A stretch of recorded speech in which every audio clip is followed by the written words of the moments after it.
This here is the Samsung Galaxy S22 Ultra. Until this upload, I've been using this device for exactly 7 days, and I'm trying to justify if it is worth picking it up at today's day and age for around 700 to 900 bucks.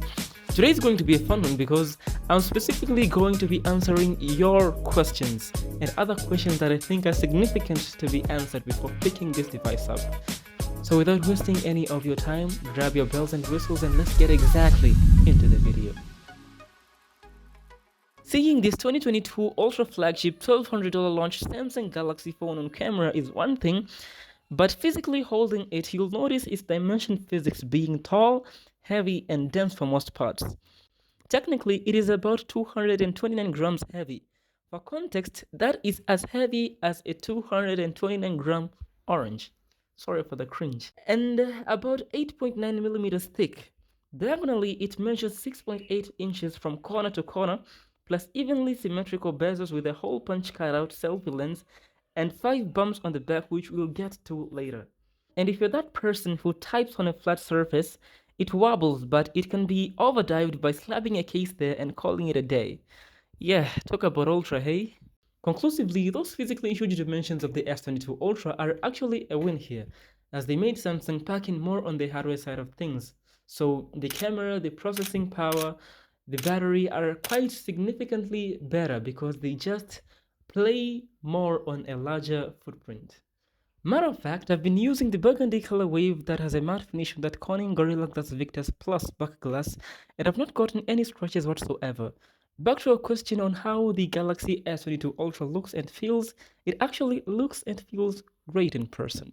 More like the latter series, you might argue. Okay, but how good is the display? Well, on paper, you're looking here at a 6.8-inch diagonally curved screen with symmetrical and thin bezels all around, protected by a Corning Gorilla Glass Victus Plus, an LTPO 120Hz panel, meaning it can dial up to 120Hz when scrolling and as low as 24Hz when not, to save battery. HDR10 Plus OLED panel that is punchy by 1440p, full of color option, full of color science, full of color contrast with a contrast ratio of 3 million by 1. In practice, I can see why number 1, 60Hz is simply a crime in 2024 because side by side with my main phone, the Galaxy S10, the difference is visibly noticeable. And number 2, I have joined a pixel peeping cult of some kind, of some sort. The display story does not end here because the 1750 nits peak brightness means that it's plenty viewable outdoors with vibrant colors, and most of all, they've gotten rid of the fringing that was evident on the Galaxy S10 when in peak brightness. This display has vibrant colors and sharp visuals, which is no shame considering the great reputation and impression Samsung has made on the display panel industry. Well done, Samsung. Oh, side note, the display is curved on the edges, which is a bum of most people in 2024. Personally, give me a curved display any day, I'll take it home. So back to our question if the display is actually good or bad. The simple and subjective answer is that the display is good for those people who appeal and for those people who love curved display. But to those people who don't exactly love or appeal for curved displays, you get the point. I figured that I should slide in the total media experience of the Galaxy S22 Ultra now that we are speaking of the display, because why not? So the speakers iPhone sound loud, full, and crisp, and of course they do. It is a stereo pair with a razor-thin earpiece on the top and a bottom-pairing speaker at the bottom. The quality though, I'll let you be the judge.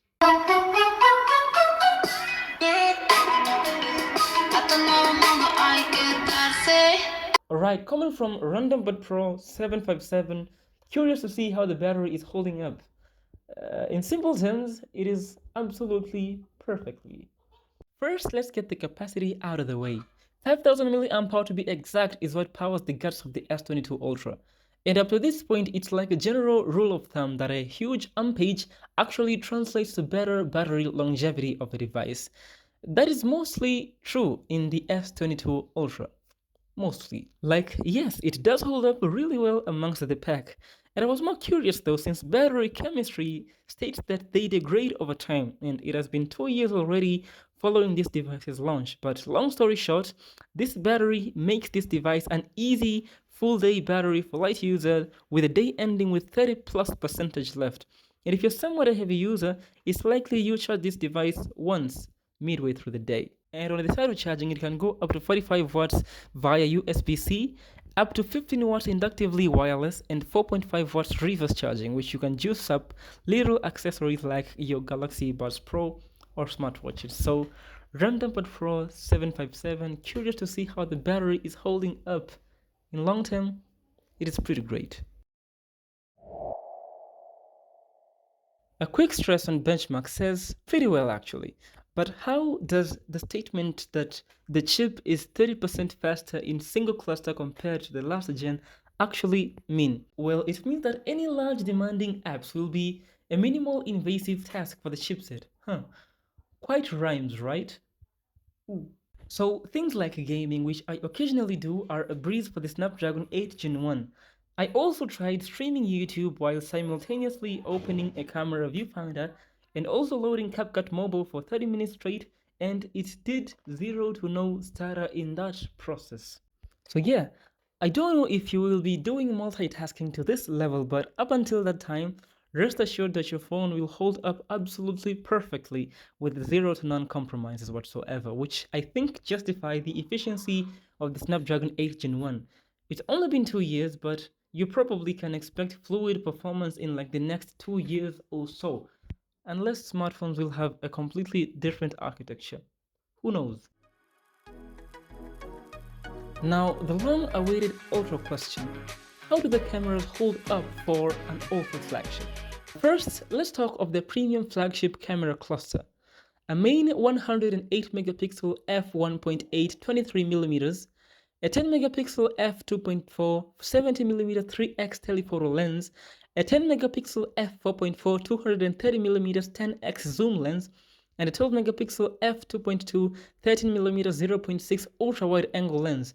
And this you see here is nothing but the laser autofocus for depth mapping in portraits, which you'll see later that paired with the stereo depth mapping works magic in portraits. Ooh, almost forgot the 40 megapixel f2.4 selfie camera. Talk about a more flagship camera cluster at this price point, I'll be waiting. Now, practically, the S22 Ultra main lens is 108 megapixel, which means that it's physically huge to collect more light across individual pixels. But not all shots will be 108 megapixel, of course. It will be a pure use of space. Instead, Samsung's using a software technique called multi-stacking HDR, or in simple terms, computation photography to beam that huge 108 megapixel to the default 12 megapixel resolution. As a result, this process makes photos from the S22 Ultra look crisp, sharp, and detailed with just enough saturation that colors appear close to natural and skin tones alike. But because it's a huge sensor, you also can't go away with the physics of a shallow depth of field, that is the separation you get between the foreground and background you get from using huge sensors or just professional DSLR cameras or mirrorless cameras. This shallow depth of field gives photos captured in that playground a natural bokeh, which is great for shooting inanimates like phones or props, but I found that it's not ideal for taking photos of documents since that shallow depth of field will blur out parts of a document that are not in that specific playground. The other lens I find to be generally great to shoot at is the 3x telephoto lens. This lens produces great portraits I've ever gotten on any smartphone till date. Ultra wide is also great, and most of all, it is consistent with color reproduction across all the lenses. The 10x zoom can max out to 100x digitally cropped zoom, which is really fun to play with, and it unlocks a whole new dimension and sophisticated shots. But I found myself less zooming in shots, like maybe I use it barely, but the thought of knowing that I can zoom to the moon is quite nice, I say. And if you're looking for that manual flexibility or you get from professional cameras, Samsung slaps in here Expert RAW, which is a whole new separate camera app for those photography enthusiasts that produces raw and detailed camera photos if you're looking for that broad editing latitude, or just any manual control in general. I don't want to turn this video into a camera review, but there's only so much that the S22 Ultra's camera system can do better than a simple point-and-shoot camera. And I've just tipped the iceberg of the entire package that the S22 Ultra camera system packs. Like if you dig in the camera settings, you will find portrait video on the front and rear cameras, nightography, which dramatically improves low light photography in general, focus tracking, which tracks the movement of subject in frame, director's view, which gives you live footage of the entire collection of the smartphone lenses, and even some AI stuffs, because why not? I think the S22 Ultra is still a decent recipe of a flagship experience, even though it's only 2 years old, and that is not that huge of a margin. In fact, I have shot this entire video on the Galaxy S22 Ultra.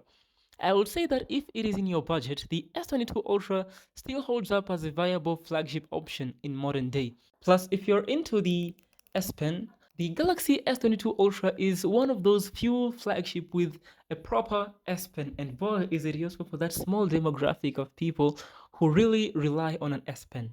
So don't skip the S22 Ultra because it's not the latest phone. Skip it with the idea of knowing that this isn't possibly the phone for you. And maybe, just maybe, it might be one of these. Thank you so much for watching, and as always, the only limit is your imagination. Peace.